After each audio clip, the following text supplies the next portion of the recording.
Presented by Patanjali. गाय का देसी घी खाएं, मिलावट के जहर से अपने मासूम बच्चों व परिवार को बचाएं।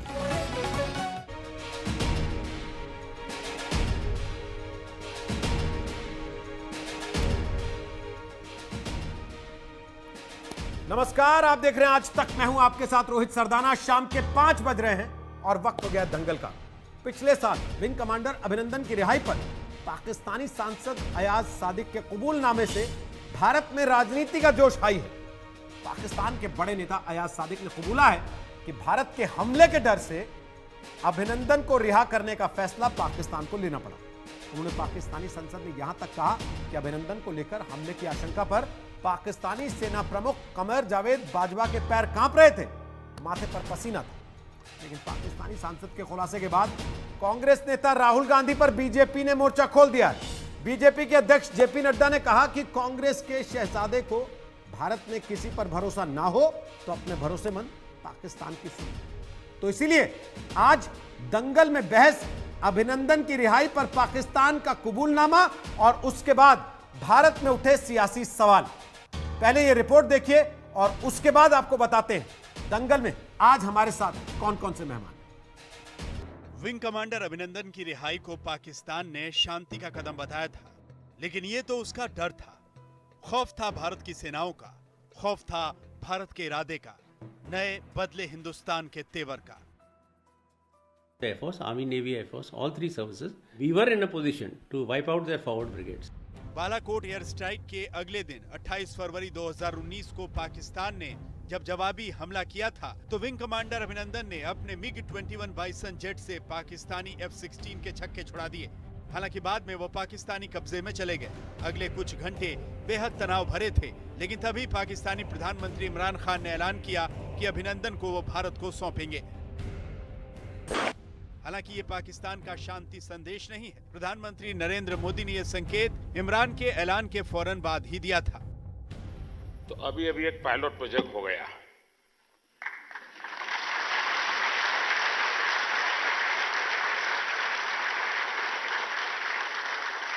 अभी रियल करना है, पहले तो प्रैक्टिस थी। पुलवामा हमले से लेकर अभिनंदन के कब्जे में जाने तक भारत में विपक्ष मोदी सरकार पर हमलावर था।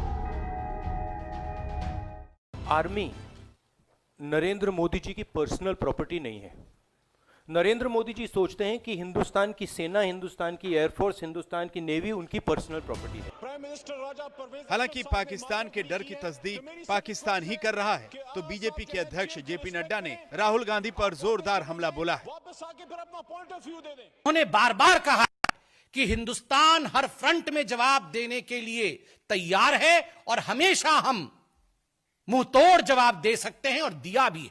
और दूसरी तरफ उनके chief of army staff, Pakistan के चीफ ऑफ आर्मी स्टाफ को देखिए, पैर कांप रहे हैं, पसीने छूट रहे हैं। राहुल जी, आप पैर कांपने वालों के साथ क्यों हैं? पसीने छूटने वालों के साथ क्यों हैं? आप उनके साथ क्यों नहीं हैं जिनके पांव जमे हुए हैं? अभिनंदन के मसले पर राजनीति अपनी जगह है, लेकिन पाकिस्तान का यह डर अच्छा है। दिल्ली से गौरव सावंत के साथ आज तक ब्यूरो। तो आपको बता दें कि दंगल में आज हमारे साथ कौन कौन से खास मेहमान हैं। सैयद जफर इस्लाम हमारे साथ आ गए हैं, वो बीजेपी के प्रवक्ता हैं, राज्यसभा के सांसद हैं। चरण सिंह सापरा हमारे साथ हैं, वो कांग्रेस पार्टी के प्रवक्ता हैं। Retired major general Vishambar Dayal हमारे साथ आ गए हैं, रक्षा विशेषज्ञ हैं। Retired lieutenant general Shankar Prasad हमारे साथ आ गए हैं, रक्षा विशेषज्ञ हैं। और अशोक सज्जनहार हमारे साथ हैं, फॉर्मर डिप्लोमेट हैं, कूटनीति के जानकार। आप सबका स्वागत है दंगल में। सबसे पहले मेरा सवाल चरण सिंह सापरा आपसे, जो आरोप बीजेपी लगा रही है, अब तो खुश हैं आप कि पाकिस्तान इस बात को कबूल कर रहा है कि हां भारत से डर गए थे इसलिए छोड़ना पड़ा? देखिए रोहित जी, मैं आपको याद दिलाना चाहूंगा कि कांग्रेस वर्किंग कमेटी की मीटिंग में भी रेजोल्यूशन हुआ था जिसमें हमने पूरी तरह से हमारी सेनाओं का और सेना के द्वारा की गई कार्रवाई का हमने हमेशा समर्थन किया है। दरअसल बात यह है कि बिहार के चुनाव चल रहे हैं और भारतीय जनता पार्टी के अध्यक्ष नड्डा साहब दिशा भूल करना चाहते हैं, जनता का ध्यान भटकाना चाहते हैं और उनको ये कारण मिल गया है। किसी तरह से इस विषय को वो कांग्रेस के ऊपर चिपकाना चाहते हैं। और पहले चरण का चुनाव हुआ, उन्होंने देखा कि पहले चरण के चुनाव में भारतीय जनता पार्टी और जेडीयू को बहुत ज्यादा कोई समर्थन मिल नहीं रहा है। इससे पहले भी नित्यानंद राय ने कश्मीर के आतंकवादियों की बात की, योगी जी ने पाकिस्तान को इस चुनाव के अंदर लाने का प्रयास किया, लेकिन बिहार की जनता ने पहले चरण के चुनाव में इसको नाकार दिया है। बिहार की जनता चाहती है नौकरियों पर चुनाव हो, बेरोजगारी पर चुनाव हो, महंगाई के मुद्दे पर चुनाव हो, और नड्डा जी इस मुद्दे को भटका करके पाकिस्तान की एंट्री कराना चाहते हैं। ये वही लोग हैं जो बिन बुलाए मेहमान बनकर के नवाज शरीफ को गले मिलने गए थे। नवाज शरीफ के जन्मदिन पर और बेटी की शादी पर बिन बुलाए मेहमान, बेगानी शादी में अब्दुल्ला दीवाना। ये वही लोग हैं जिन्होंने आईएसआई को रेड कारपेट वेलकम दिया, अजहर मसूद को छोड़ने के लिए कंधार तक गए थे। ध्रुव सक्सेना जब एक आईएसआई का एजेंट पकड़ा गया तो वो आईएसआई का एजेंट भारतीय जनता पार्टी का प्रतिनिधि निकला। निरंजन हिजोई आसाम से पकड़ा जाता है तो भारतीय जनता पार्टी का पदाधिकारी निकलता है। 10,000 पत्थरबाजों के केस ये वापस लेते हैं। मेजर आदित्य कुमार के ऊपर एफआईआर ये करते हैं कश्मीर के अंदर, और फिर पाकिस्तान की एंट्री और कांग्रेस के साथ पाकिस्तान को चिपकाने का काम ये करते हैं मात्र चुनाव के कारण। इनकी जमीन खसक गई है। आपने बोल लिया तो मैं इनका सवाल पूछ लूं सिंहासन अब डोल गया है। मैं आपसे सवाल पूछ लूं, अब आपका हो गया हो पूरा तो? हाँ। सबूत किसने मांगे थे सर्जिकल स्ट्राइक के? पोस्टर किसने लगाए थे सर्जिकल स्ट्राइक के सबूत के लिए? ये किसने कहा था कि वहां 4 दरख्त गिरे हैं केवल? किस पार्टी के नेता थे वो जिन्होंने ये बात कही थी? देखिए रोहित जी, मैं आपको बताऊं, जिन जिन नेताओं ने ये बात की होगी वो नेताओं के व्यक्तिगत बयान थे, वो कोई कांग्रेस पार्टी के बयान नहीं थे। सर ये बड़ा अच्छा तरीका है, कांग्रेस वर्किंग कमेटी की ये बड़ा अच्छा तरीका है सर, कि जब चाहे जिसका मर्जी बयान व्यक्तिगत हो जाए और जब चाहे जिसका मर्जी बयान पार्टी का हो जाए। व्यक्तिगत ये सापड़ा जी, अभी आप जो बातें बोल रहे थे पिछले 2.5 मिनट से, ये आपका व्यक्तिगत बयान तो नहीं हो जाएगा थोड़ी देर के बाद कि नहीं? ये तो चरण सिंह सापड़ा ने कहा था, कांग्रेस पार्टी ने नहीं कहा। क्योंकि अगर आप 10 सिर रखेंगे और 10 सिरों से अलग अलग बातें करेंगे तो किस सिर को कब मानना है ये कैसे तय होगा? देखिए, मैं आपको कांग्रेस वर्किंग कमेटी के रेजोल्यूशन की बात कर रहा हूं, कांग्रेस पार्टी की बात कर रहा हूं। कांग्रेस वर्किंग कमेटी ने नवजोत सिंह सिद्धू के खिलाफ कोई रेजोल्यूशन पास किया? जनता मान रही है। जो ये कह रहे थे कि 4 दरख्त गिरे केवल, वहां पे कुछ नहीं किया भारतीय फौज ने। कांग्रेस वर्किंग कमेटी ने संजय निरुपम के खिलाफ रेजोल्यूशन पास किया, जिन्होंने पोस्टर बैनर लगा दिए थे कि सबूत दिखाओ। देखिए, मैं रोहित जी आपको बताऊं कि ये मात्र बिहार के चुनाव को टर्न करने का एक प्रयास है, और बिहार का शब्द इस्तेमाल भी नहीं कर रहा हूं। मैंने आपके सामने अब तक जितनी बात कही सापड़ा जी, बड़ी है कि जो नेताओं के नाम आप ले रहे हैं वो बड़े हैं। सापड़ा जी, आप मुझे ये बात बताइए कि कांग्रेस वर्किंग कमेटी का रेजोल्यूशन बड़ा है, सापड़ा जी, नेताओं की आप नाम सापड़ा जी, मैंने अभी तक ज्यादा है। सापड़ा जी, अभी इस समय घड़ी में 5:06 हो रहे हैं, 4:56 पे यह कार्यक्रम शुरू हुआ था। तब से लेकर अब तक मेरे पूरे कार्यक्रम में ना मेरी तरफ से ना रिपोर्ट में बिहार का शब्द इस्तेमाल नहीं किया गया। जितनी देर आप बोले, आपने पूरा जोर बिहार पे दिया, उसके बाद आप कह रहे हैं कि बिहार के लिए इस तथ्य को रखा जा रहा है।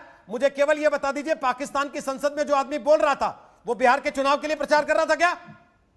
कि हम अभिनंदन को इसलिए छोड़ने गए क्योंकि हमारे सेना चीफ का पसीना टपक रहा था कि हिंदुस्तान 9 बजे तक अटैक कर देगा, नहीं छोड़ा तो वो बिहार चुनाव में भाषण दे रहा था क्या? आप लोग चुनाव के अलावा कुछ नहीं सोचते कभी? पाकिस्तान की संसद में या पाकिस्तान के नेता क्या बोल रहे हैं ये वही जाने, उसके ऊपर वक्तव्य मैं नहीं करना चाहूंगा। लेकिन ये जरूर ये निश्चिंत है कि कहीं ना कहीं भारतीय जनता पार्टी ने ये देखा है कि उनका सिंहासन डोल रहा है और बिहार के चुनाव के अंदर पाकिस्तान चुनाव के अलावा कुछ नहीं दिखता ना सापड़ा जी? उनको मुंगेर, ये आपको चुनाव के अलावा कुछ नहीं दिखता ना? क्यों नहीं बोलते? आपको चुनाव के अंदर जिस सापड़ा जी, मुंगेर की घटना पे कल 1 घंटे यहीं बैठ के हमने डिबेट की है। आपकी पार्टी ने आपको नहीं भेजा था, उसके ऊपर 6 बजे उसी पर डिबेट होगी। आपकी पार्टी ने तब भी आपको नहीं भेजा है। जनता पार्टी कहती है कि नीतीश कुमार ने राजीनामा देना चाहिए, क्यों नहीं? मैं पाकिस्तान पूछ रहा हूं, आप बिहार में अटके हैं। उसके बाद आप ये कह रहे हैं कि दूसरे लोग बिहार के चुनाव में इस्तेमाल करना चाहते हैं। आप बिहार से बाहर नहीं निकल पा रहे, चुनाव आपके जहन से उतर नहीं पा रहा सापड़ा जी।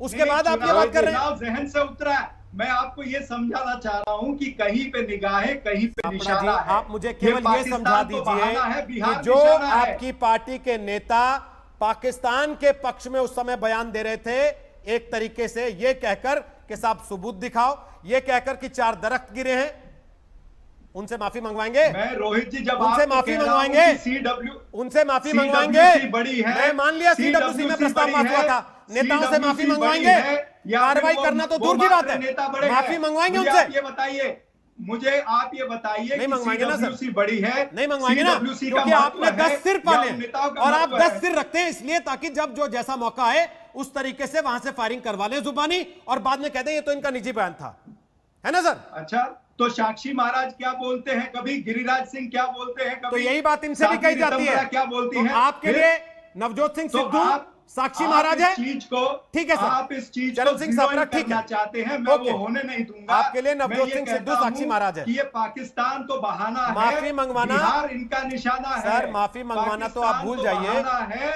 माफी मंगवाना, कार्रवाई करना आप भूल जाइए, आप बिहार के चुनाव को अपने दिमाग से उतार नहीं पा रहे हैं। अब मैं सैयद जफर इस्लाम आपके पास आ रहा हूं सर, मैंने आप इस डिबेट को जीरो इन करना चाहते हैं किसी विशेष मैं केवल पाकिस्तान के डर पे बात कर रहा हूं, मेरे कार्यक्रम का नाम है पाकिस्तान का ये डर अच्छा है, लेकिन आप ज्यादा खौफजदा लग रहे हैं बिहार के चुनाव को लेकर इस समय। मुझे हैरानी है सर, मुझे हैरानी है सर, मुझे हैरानी है सर, मुझे हैरानी है। सैयद जफर इस्लाम, सैयद जफर इस्लाम, मैं आपकी डिबेट को उस तरफ जाने नहीं दूंगा। सर एक second please please. Syed Zafar Islam, Pakistan का नेता कहता है कि पाकिस्तान डर गया था, पाकिस्तान का नेता कहता है कि हमारा आर्मी चीफ तो कांप रहा था, उसको पसीने छूट रहे थे, लेकिन बीजेपी के अध्यक्ष राहुल गांधी पर निशाना साधते हैं, क्यों? देखिए, ये अच्छा मौका था कांग्रेस पार्टी को और राहुल गांधी को, जिन्होंने सबूत मांगे थे, जिन्होंने बहुत सारे गलत बयान देने में कहीं ना कहीं पाकिस्तान के समर्थन में बोले थे, उनके लिए आज मौका था कि देश की जनता के सामने माफ़ी मांग के जो उन्होंने गुनाह किया था, जो उन्होंने घोर अपराध किया था, उसको कहीं ना कहीं माफ़ी मांगे और उसको धुलने का काम करे, लेकिन आज भी इन्होंने नहीं किया, इसलिए कि इनकी चिंता आज भी पाकिस्तान को खुश दिखाने वाली चिंता है। आज भी ये कहीं ना कहीं ये सोच रहे हैं इनकी ज़मीन तो बिहार में है ही नहीं, क्या इलेक्शन के लिए किसी और के कंधे पे बैठे हैं, वो भी इनको कहीं ना डंप कर दे, इसकी इनकी चिंता है। इसलिए कि वो पार्टी है जो खुद भी डूबते हैं और हम जो साथ में रहती है उस पार्टी को भी डुबोते हैं। तो अरे आप चुप रहिए, मैंने बीच में कुछ नहीं बोला, नहीं बोले ना, मैं कुछ नहीं, मैंने भी आपको मैंने कुछ नहीं बोला बीच में। 2 मिनट आप कम से कम उनको सुन पूरा तो वक्त आपने लिया, मुझे बोलने दी। मैं सिर्फ कह रहा हूं कि यहाँ के सांसद पाकिस्तान में उनकी तारीफ होती है, यहाँ के सांसद पाकिस्तान के सांसद को खुश कर और पाकिस्तान के प्रधानमंत्री पाकिस्तान के अवाम को खुश करने वाली बात करते हैं। अरे भाई, आज आप यहाँ के सांसद थे, आप यहाँ के जब पाकिस्तान का एक सांसद कह रहा है कि हम कांप रहे थे, पसीने पसीने हमारे छूटे हुए थे, तो ऐसे मौके पर कम से कम 2 शब्द अच्छा आर्मी के लिए बोलते कि भाई हमारे से गलती हो गई, हमने गलत समझा, हमने गलत बयानी से काम लिया। आज मैं आपके जो इतने जाबाज सिपाहियों के खिलाफ हमने बोला, कहीं ना उनका शौर्य हमने कम करने की कोशिश की, लेकिन मैं माफ़ी मांगता दोनों हाथ जोड़ के, तो शायद देश की जनता माफ़ कर देती। लेकिन अब आप बिहार इलेक्शन के आगे आने वाले किसी इलेक्शन में भी आप बात करें, प्रदेश की जनता, देश की जनता आपको माफ़ नहीं करेगी। इसलिए ये घोर अपराध आपने किया है, ये आपने जो अपराध किया है सिर्फ देश की जनता के साथ नहीं, देश के साथ किया है, आर्मी के साथ किया है और पाकिस्तान के अपने आपने दुश्मन मुल्क को कहीं ना कहीं समर्थन किया है। राहुल गांधी पर निशाना इसलिए साधा गया क्योंकि बिहार का चुनाव है, जो वो आरोप लगा रहे हैं?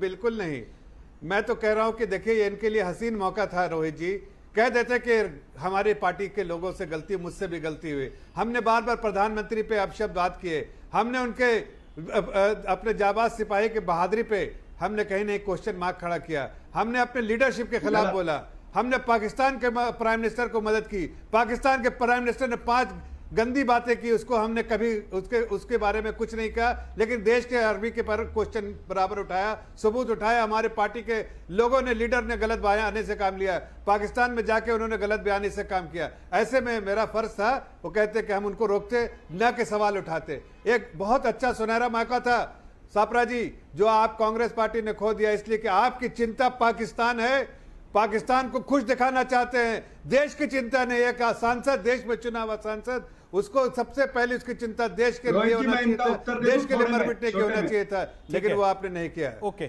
चरण सापरा जवाब दीजिए। अरे उत्तर आपके पास नहीं, उत्तर आपके पास कुछ है नहीं। आप बिहार में घूम रहे, बिहार में आपको जमीन चाटनी पड़ेगी, बोलिए साहब, धूल चाटेंगे सब बिहार में। देखिए, बिहार में पहली धूल बात तो चाटेंगे ये कि आपके राहुल बोलिए। गांधी जी ने आपके साथ राहुल गांधी जी ने कहीं भी ऐसा कोई वक्तव्य नहीं किया जिस पर आप इतनी बड़ी चर्चा और नड्डा जी चर्चा करना चाहते हैं। आपको ध्यान रहना चाहिए कि जुबानी चोट से आपको वोट नहीं मिलने वाली है। ये सारी जुबानी चोटें चल रही है। परिवार, पहले परिवार की चिंता, देश नहीं। मैं आपके बीच में नहीं बोला था जफर भाई। ओ जफर भाई, आप हमसे मुझ पे टिप्पणी कर रहे, तो मैं जवाब दे रहा हूं। नियम मत तोड़िए। देखिए, जुबानी चोट से अच्छा, आपको तो आप बिहार नियम में तोड़ते वोट वक्त नहीं भूल मिलने गए वाली थे कि है। नियम होता है कुछ? अच्छा, बिहार में तो आप धूल चाटने वाले हैं। आप इस तरह की जो डिबेट जिसके करना कंधे चाहते पे हैं, बैठे वो भी तो उठा के करिए फेंक देगा रोहित जी। आपको। मैं आप लोगों को एक जानकारी दे देता हूं। रुकिए जरा, अब दोनों रुकिए जरा, आप लोगों को एक जानकारी दे देता हूं। एक बड़ी जानकारी आ रही है, एक बड़ी जानकारी आ रही है, सुन लीजिए। कुछ जानकारी बेहतर हो जाएगी आप लोगों की, सुन लीजिए। पाकिस्तान के मंत्री फवाद हुसैन चौधरी का बयान है, इमरान खान के मंत्री हैं फवाद हुसैन चौधरी, और उनका बयान है कि पुलवामा हमला पाकिस्तान की बड़ी कामयाबी है।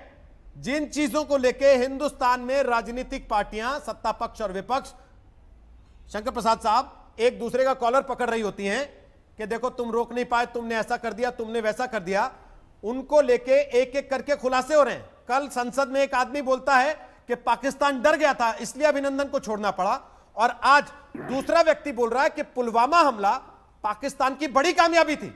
और सर, हम यहां पैटी पॉलिटिक्स में उलझे हुए हैं इस बात पर कि इस पे वोट मिल सकता है कि नहीं।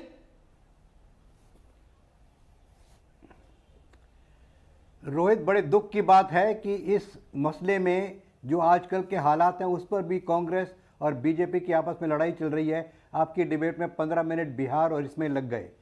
देखिए, आज भारत एक बड़े भारी संकट से लड़ रहा है। चाइना का भारत के ऊपर क्या आक्रमण हो रखा है आपको सबको मालूम है। जिस तरह से इंटरनेशनल सिक्योरिटी एनवायरनमेंट बन रही है वो भी आपको मालूम है। जिस तरह से लोग बातें कर रहे हैं स्ट्रेटेजिक सर्कल्स में कि चाइना और पाकिस्तान मिलकर 2 फ्रंट वॉर की सिचुएशन भारत के लिए खड़ी कर सकते हैं। एक तरफ चाइना और दूसरी तरफ पाकिस्तान भारत के ऊपर एक साथ मिलकर हमला कर सकता है, जिससे भारत की बड़ी भारी शक्ति होगी। देखिए, इस समय इस बयान का आना बहुत मतलब रखता है, बहुत मायने रखता है। ना कांग्रेस को इससे मतलब है, ना बीजेपी को इससे मतलब है। इसका मतलब है नेशनल सिक्योरिटी की जो हमारी पॉलिसी बन रही है, दिन पे दिन उभर रही है, डेली उसकी अपडेट होती है, उससे ये लग रहा है कि पाकिस्तान जब से उरी का सर्जिकल स्ट्राइक हुआ उसने कोई रिएक्शन नहीं दिखाया। पुलवामा में उसने अवश्य किया, आपने मान लिया आज की पाकिस्तान इसकी रिस्पॉन्सिबिलिटी लेता है। आपने ये देख लिया कि बालाकोट का हमला अब किस तरह से बोल रहा है। इससे सब ये जाहिर होता है कि पाकिस्तान की आर्मी किसी वजह से भी under no circumstances will go to war with India, चाहे चाइना की मदद हो या चाइना की मदद ना हो। इस समय केवल बातों के अलावा पाकिस्तान कुछ नहीं कर सकता। पाकिस्तान आर्मी का कोई इरादा किसी किस्म का नहीं हो सकता। वो आतंकवाद करता रहेगा कश्मीर के अंदर और जगह भी, लेकिन वो भारत की सेना के संग कोई ऐसा कदम नहीं उठाएगी जिससे वो वॉर में हिस्सा लेना पड़े। तो ये एक भारत के लिए एक बड़ी भारी एक इनपुट है। इसको मैं कहूँगा एक इंटेलिजेंस इनपुट जो कंफर्म्ड इनपुट है रही कि देखिए, हमें इसका ये मतलब नहीं है कि हम पाकिस्तान के बरखिलाफ अपनी तैयारी कम कर देंगे। पाकिस्तान के बरखिलाफ भारत सेनाओं की तैयारी पूरी रहेगी, चाइना के संग पूरी रहेगी। लेकिन अब आप देखिए कि किस तरीके से पाकिस्तान उस समय डर रहा था। उसके आर्मी चीफ के आप कह रहे पसीने निकल रहे थे, टांगे हिल रही थी।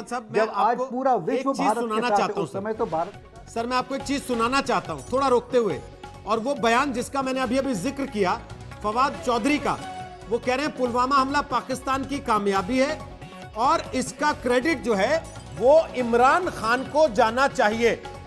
हम उस देश में रहते हैं जहां पर लोग तारीफों के पुल बांध रहे थे इमरान खान की।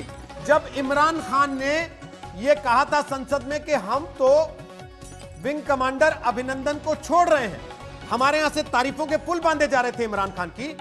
और अब पाकिस्तान का एक नहीं दो सच सामने आ रहे हैं कि खौफ में पाकिस्तान था उस समय, इसलिए उन्हें अभिनंदन को छोड़ना पड़ा। और दूसरा, पुलवामा हमले के लिए वो क्रेडिट दे रहे हैं इमरान खान को कि देखिए कितना कमाल कर दिया इमरान खान ने। सुनिए जरा फवाद हुसैन का ये बयान, फिर प्रसाद साहब आपसे आगे कमेंट लेता हूं, सुनिएगा जरा। ज्यादा अफसोस और दुख की बात होती है जब ये बातें होती हैं और ये लोग मुंह दूसरी तरफ कर देते। आप इख्तलाफ कीजिए, आप फौज के ऊपर, आप पाकिस्तान की हुकूमत पर तनकीद कीजिए, आप पीटीआई के ऊपर तनकीद कीजिए, आप रियासत के ऊपर तनकीद ना कीजिए। अयाज सादक साहब ने कल यहां पर बात की, कह रहे थे, पहली बात तो यह है, मुझे तो समझ नहीं आती, अगर आप एक रियासत की एक एक्टिविटी में आपको इज्जत दी गई, आपको शामिल किया गया, आप असेंबली के फ्लोर के ऊपर आप बातें कर रहे हैं और फिर झूठ इतने एतमाद से बोल रहे हैं कि झूठा शख्स भी क्या बात करेगा। जिस एतमाद से उन्होंने आके ये बातें की यहां पर कि स्पीकर जनाब शाह महमूद कुरैशी साहब की टांगें कांप रही थी, कह रहे थे हिंदुस्तान हमला कर रहा है। हमने हिंदुस्तान को घुस के मारा है जनाब स्पीकर वहां पे। और पुलवामा में जो कामयाबी है, पुलवामा में जो हमारी कामयाबी है, वो इमरान खान की क़यादत में इस कौम की कामयाबी है। उसके हिस्सेदार आप भी सब हैं, उसके हिस्सेदार हम भी सब हैं। तो सुना आपने, फवाद चौधरी कह रहे हैं उसके हिस्सेदार आप सब हैं, हम सब हैं। इमरान खान की क़यादत में यह कारनामा हुआ है। शंकर प्रसाद साहब, हमारे यहाँ के नेता जाके पाकिस्तान में जय जयकार करते हैं और वहां प्रधानमंत्री के लिए संसद में ताली बजाई जा रही है कि देखो इन्होंने पुलवामा अटैक करवा दिया। देखिए, ये जो आज बयान आया है, जो आपने अभी सुनाया, ये मेरे ख्याल से FATF को सुनाना चाहिए। इससे ये जाहिर हो रहा है कि पूरा पाकिस्तान एक टेररिस्ट स्टेट है। एक और वो प्रूफ दे रहे हैं अपने आप कि हम तो इसकी बड़ी ताली बजा रहे हैं। हमारे प्रधानमंत्री बड़ा खुश हैं, उन्होंने ही करा पुलवामा, वही पुलवामा के आर्किटेक्ट हैं। हमारा देश पुलवामा का आर्किटेक्ट है, हमारी पार्लियामेंट पुलवामा की आर्किटेक्ट है। तो ये तो एक FATF को एक इसका कटिंग भेजिए और उनसे कहिए कि सुन लीजिए इनको ब्लैक लिस्ट में डालने के लिए। अभी फरवरी में दोबारा होगा, ये उनको ज़रूर बयान दिखाइए कि that is not only a terrorist individuals, terrorist group जैसे ISIS को बताते हैं और बाकी जो उनके ग्रुप्स हैं, तंजीम उनको बताते हैं। ये तो पूरा देश टेररिज्म है, इनकी तो पार्लियामेंट टेररिज्म है, इनके तो प्रधानमंत्री टेररिज्म को सपोर्ट कर रहे हैं। पुलवामा के तो आर्किटेक्ट प्रधानमंत्री हैं, उनकी संसद का इसको सपोर्ट है। ये कहाँ की बात कर रहे हैं? Why are they doing this? I can't understand. तो देखिए, असली बात इस समय ये समझ लीजिए कि उस रात को अगर ये अभिनंदन को नहीं छोड़ते तो इन्हें पता था कि बालाकोट नहीं, बालाकोट से 10 गुना ज़्यादा कुछ और हो जाएगा। इसलिए कांपते कांपते इन्होंने अभिनंदन को अगले दिन छोड़ दिया। और किस तरीके से, किस तरतीब से छोड़ा, वो भी आपने टेलीविजन में देख रखा है। देखिए, आज की तारीख में और ज़्यादा घबरा रखा है पाकिस्तान। पाकिस्तान की तरफ से बयान आते रहें, नहीं आते रहें, उससे कोई मतलब नहीं है, चाहे कितनी भी तैयारी दिखाए ना दिखाए। लेकिन आज भारत को ये यकीन हो गया है, भारत की सेनाओं को, कि while we have to cater for, while we have to factor in the strength of Pakistan military, but it is not a problem which is going to scare us. हम इससे डरते नहीं है, क्योंकि पाकिस्तान की आर्मी आज भी घबरा रही होगी। अगर कुछ हो गया तो कहीं भारत हम पर हमला ना कर दे। अगर हम पर हमला कर दिया तो ना हम यहाँ के रहेंगे, ना हम प्लेन्स के कहीं के रहेंगे, हमारा देश ही समाप्त हो जाएगा। विशंबर साहब, इस देश में तो पूरी जमात थी एक बुद्धिजीवियों की जो इमरान खान को बधाई दे रहे थे और कह रहे थे क्या स्टेट्समैनशिप दिखाई आपने, शानदार, कमाल है, आप तो बहुत बढ़िया, क्या गजब के इंसान हैं। अब पोल खुल रही है ना एक एक करके। एक, डर के मारे अभिनंदन को छोड़ा, और 2, वो खुद पुलवामा का डिजाइन करने वाले आदमी थे जिनके लिए संसद ताली बजा रही है उनकी। अब क्या कहिएगा? देखिए रोहित, मैंने बहुत पहले भी कहा था और मैं वहां से शुरू करूंगा जहां से आपके रिपोर्टर ने खत्म किया था, कि शासक को और हमारे पॉलिटिशियंस को और पॉलिटिक्स को छोड़िए, तथ्य पर आइए।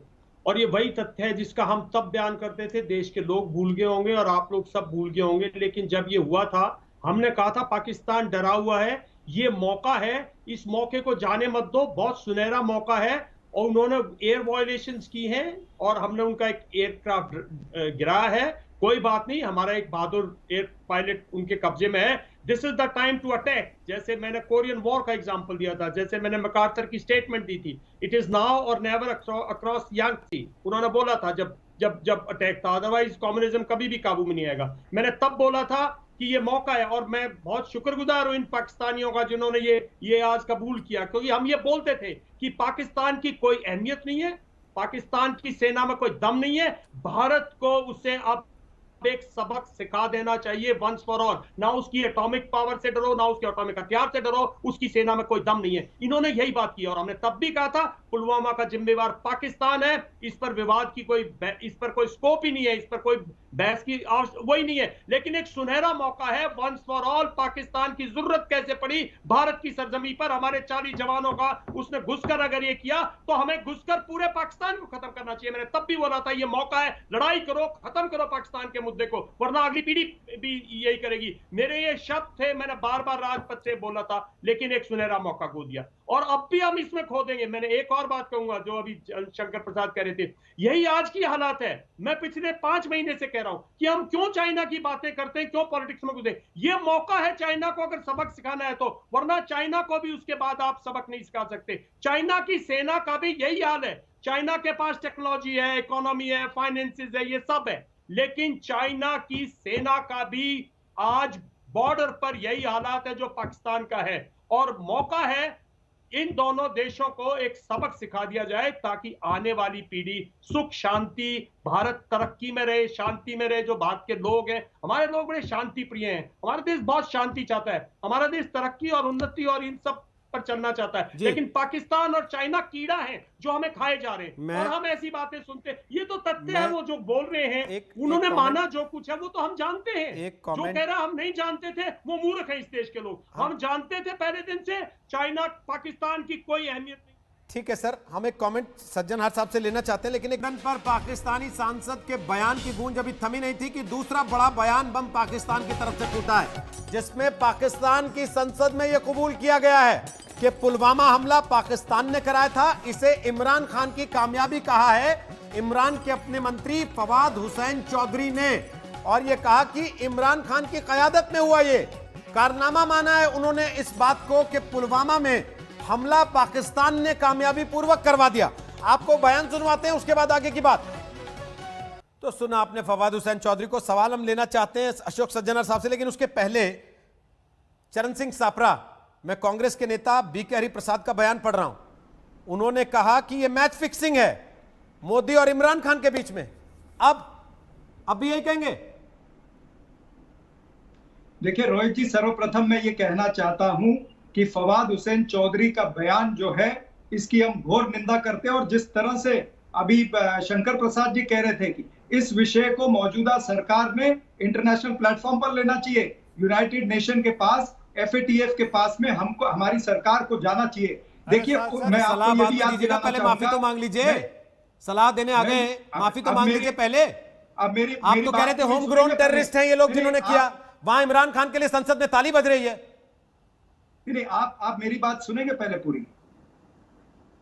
देखिए मैं ये भी जानना चाहता हूं या देश जानना चाहता है, उस समय के गवर्नर साहब ने कहा था, सत्यपाल मलिक जो भारतीय जनता पार्टी द्वारा अपॉइंट किए, कि ये पुलवामा जो है ये सबसे बड़ा इंटेलिजेंस फेलियर है। तो मौजूदा सत्ताधारी जो सरकार है उससे निश्चित रूप से सवाल पूछे जाएंगे, भाई इंटेलिजेंस फेलियर क्यों हुआ? इंटेलिजेंस फेलियर है, लेकिन होम ग्रोन टेररिस्ट ने किया। मैच फिक्सिंग थी मोदी और इमरान खान के बीच में, इसका क्या मतलब था? कॉर्बेट नेशनल पार्क में प्रधानमंत्री फोटो सेशन क्यों कर रहे थे? मैच फिक्सिंग का मतलब क्या था? मैच फिक्सिंग का मतलब क्या था? क्या आप लोग भी जानबूझ के ध्यान डाइवर्ट कर रहे थे इमरान खान के ऊपर से? उस समय आप लोग जानबूझ के उस वक्त इमरान खान पर से ध्यान डाइवर्ट कर रहे थे कि पाकिस्तान की तरफ शक न जाए किसी का। रोहित जी, इसका उत्तर भी जनता जानना चाहती है। इसका उत्तर तो जनता जानना चाहती है, लेकिन सपना जी इसका भी उत्तर जनता जानना चाहती है कि जब आपके नेता बैठकर प्रेस कॉन्फ्रेंस कर रहे थे कि ये घरेलू आतंकवादियों ने किया है, जब आपके नेता ये कह रहे थे कि मैच फिक्सिंग है, तो किसको बचा रहे थे वो? क्या आपकी जवाबदारी नहीं है सरकार से ये उत्तर लेने की कि हमारे 40 जवान क्यों शहीद हुए? हमारी जवाबदेही की बड़ी चिंता है। 40 जवानों को शहीद होने दिया? सपना जी, आपको हमारी जवाबदेही की बड़ी चिंता है। अपनी जवाबदेही पे बगले झांकने लगते हैं, अपनी जवाबदेही पे कहते हैं नहीं हमारे तो 10 मुंह है, वो कोने वाले मुंह ने क्या बोल दिया हमें क्या पता? कटहरे में खड़ा किया सपड़ा जी, आपने कटहरे में खड़ा किया सरकार को। आज भी पूछिए, इनको पूछिए 40 जवानों की, 40 जवानों की जो शहादत है वाली स्थिति है इस समय, क्योंकि आप इमरान खान को कवर दे रहे थे और आज इमरान खान के लिए ताली बज रही है संसद के अंदर कि इमरान खान ने कर दिया पुलवामा। उस शहादत के ऊपर आप सवाल पूछेंगे कि नहीं पूछेंगे? जितने पूछने थे पूछे गए और आपसे पूछ के नहीं पूछेंगे। ना आपसे परमिशन लेके पूछेंगे। जितने पूछने थे पूछेंगे और लगातार पूछेंगे। और आपके नहीं कहने से ऐसा नहीं होगा कि नहीं पूछेंगे, लेकिन आपसे मैंने 10 बार पूछा, आपके नेताओं के नाम लेके पूछा, आप में हिम्मत नहीं है चरण सिंह सापरा एक नेता के बयान के लिए आप शर्मिंदगी जाहिर करते हैं कि हमने ये करतूतें की बैठ के जब हमारे देश के सैनिक मर रहे थे आतंकवादियों के हमले में। ये शर्म नहीं आई आपको, ये इतनी सी शर्मिंदगी जाहिर करने की? आप सरकार से ये पूछिए कि उनको शर्म नहीं आई हमारे 40 जवान वो भी मैं ही करूंगा, मैं तो कर ही रहा हूं, लेकिन आप क्या करेंगे सर? आप केवल कवर फाड़ देंगे ना बैठ के, ये क्या कि मैच फिक्सिंग है। फटाफट बोलिए सैयद जफर इस्लाम अपनी बात, उसके बाद मुझे जाना है सज्जनहार साहब के पास, बहुत देर से मैं सवाल नहीं ले पाया उनसे। जी बिल्कुल आप उनसे पूछिएगा, लेकिन मैं 10 सेकंड में अपनी बात कहना चाहता हूं कि देखिए जिस बात को हमने बार बार कहा था, चीख चीख के कहा था, हमारे पार्टी के हर प्लेटफॉर्म से कहा था कि देखिए इसके लिए पाकिस्तान जिम्मेदार है, तो उस वक्त इनके बड़े बड़े नेता कपिल सिब्बल जैसे नेता ने हमें कुछ और ही कहानी सुनाने के लिए कोशिश की। इंटरनेशनल मीडिया की जो है वो दुहाई देते रहे, इंटरनेशनल मीडिया को फीड करते रहे। आज देश इनसे पूछेगा कि क्या ये पुलवामा अटैक के लिए पाकिस्तान जिम्मेदार जो हम कह रहे थे और जिसके लिए हमने उन पे हमने कार्रवाई की थी, जिसके लिए हमने कार्रवाई की थी, उसको पूरे देश ने सराहा, लेकिन आप लोगों ने सराहा नहीं बल्कि और हमारे आर्मी के शौर्य को कहीं ना कहीं नीचे गिराने की, उनका मनोबल नीचे कम करने की कोशिश की। पुलवामा के हथियारों का बदला लेने के लिए हमने टेरर कैंप उड़ाया था, पाकिस्तान में घुसकर टेरर कैंप उड़ाया था, लेकिन आपने और आपके लीडर लोग ने, चाहे कपिल सिब्बल हो चाहे और भी लोग हो, उन लोगों ने गलत बयानी से काम लिया, मनोबल गिराया। अपनी बारी में तो बोलते हैं, दूसरे की बारी में नहीं बोलते। अपनी बारी में जो बोलना होता है वो नहीं बोलते हैं, जहां माफी मांगनी चाहिए वहां सलाह देते हैं। अशोक सज्जनहार, इन देश की राजनीतिक पार्टियों को भी एक सलाह दे दीजिए कम से कम, जब पाकिस्तान का मुद्दा हो, देश की सुरक्षा का मुद्दा हो, देश की विदेश नीति अंतरराष्ट्रीय नीति का मुद्दा हो, कम से कम तब तो ऐसी हरकतें बंद कर दें। जी आप बिल्कुल ठीक कह रहे हैं रोहित जी। देखिए आपने पाकिस्तान का यहां पर नाम लिया है, मैं कहूंगा चाहे पाकिस्तान का हो या चीन का हो, क्योंकि हमने चीन के समय में भी देखा है ऐसे ही बयानबाजी होती रही है। जब राष्ट्रीय सुरक्षा का मुद्दा हो तब चाहे विपक्ष हो या सरकार हो, दोनों को एक ही शब्दों से बोलना चाहिए और दोनों को अपनी सेना के साथ खड़े होना चाहिए। क्योंकि अगर उस समय अगर आप सवाल खड़े करते हैं, अगर आपको सवाल खड़े करने हैं, उसके लिए और समय आएगा, जरूर मिलेगा, परंतु जब ऐसे हालात से हम गुजर रहे हैं, जैसे अभी देखिए चीन के साथ हैं, पिछले 6 महीने से वहां पर हमारी 50,000 वहां पर हमारे सैनिक तैनात हैं, और पाकिस्तान तो सीज फायर वायलेशन और वहां पर क्रॉस बॉर्डर टेररिज्म और टेररिस्ट आतंकियों को यहां पर भेजना, वो तो लगातार चल ही रहा है। तो इसीलिए जब ऐसे हालात हैं तो तब सवाल नहीं उठाने चाहिए, क्योंकि इससे मनोबल न केवल हमारे सैनिकों का कम होता है परंतु हमारे देशवासियों का भी कम होता है, क्योंकि उनका भी विश्वास कहीं जाकर डोल पड़ता है, कहीं जाकर वो असमंजस में पड़ जाते हैं। सज्जनहार साहब, जब सिक्योरिटी लैप्स होगा, ठीक है या नहीं है, जब इंटेलिजेंस फेलियर होगा तो सवाल तो पूछा जाएगा ना कि इंटेलिजेंस फेलियर क्यों हुआ, और सरकार से सवाल पूछना, सेना पर सवाल उठाना है क्या?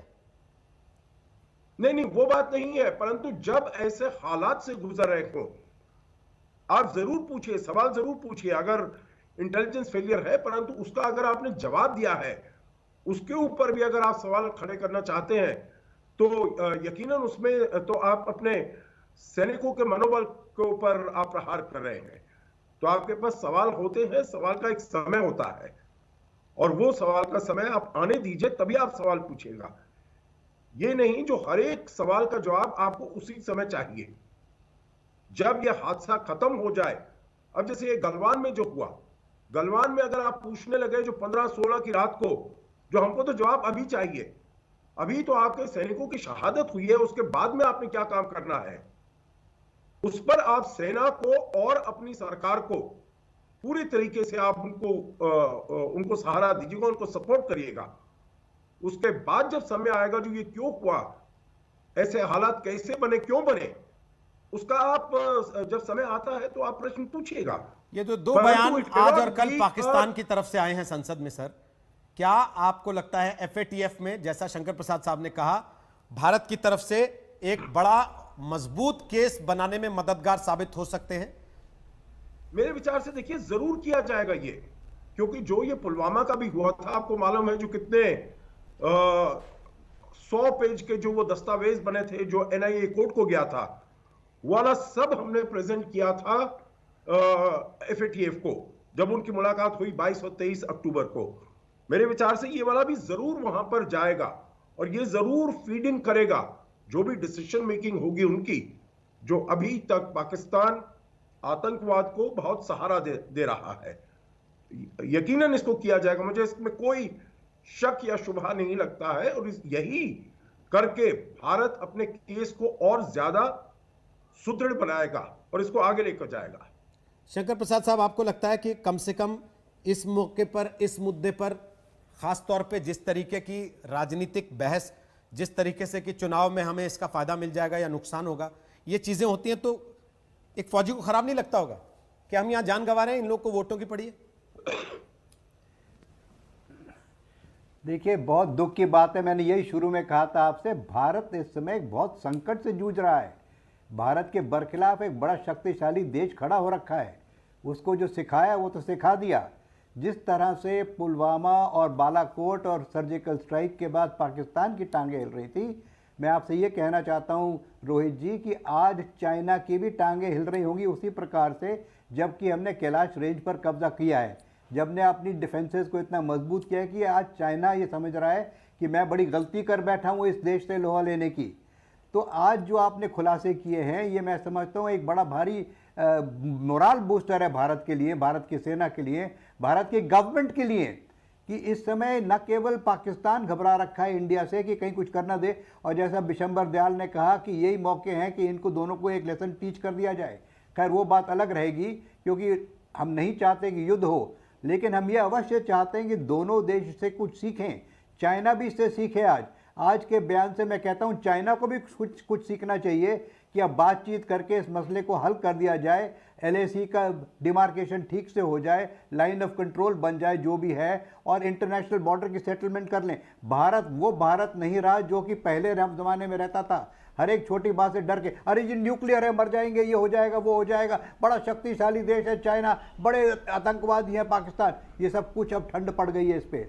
तो ये मौका अच्छा है कि चाइना और पाकिस्तान, मैं कहूँगा दोनों की अब टांगे हिल रही हैं। एक पाकिस्तान ने तो बता दिया, चाइना आप देख रहे हैं आजकल कि वो कहता है नहीं नहीं नहीं नहीं, ये अब अमेरिका क्यों इसमें हस्तक्षेप कर रहा है, ये तो हमारी आपस की बातचीत है, हम आपस में सुलझा लेंगे। इन सब चीज़ों को देखते हुए आपको ये भी नज़र आ रहा है कि जिस तरह पाकिस्तान में उनकी टांगे हिल रही थी, आज चाइना की टांगे हिल रही हैं, because we have occupied a position of strength now, जैसा पहले कभी नहीं होता था।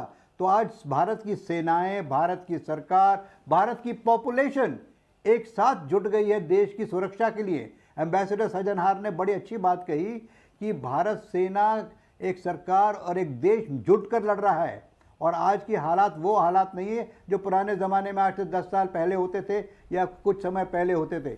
भारत के साथ पूरा विश्व खड़ा वो देख रहा है कि किस तरीके से चाइना, किस तरीके से पाकिस्तान का मनोबल भारत सेना, भारत सरकार, भारत की जनता ने तोड़ दिया है। ठीक, आज हमारी डिप्लोमेसी देखिए जी।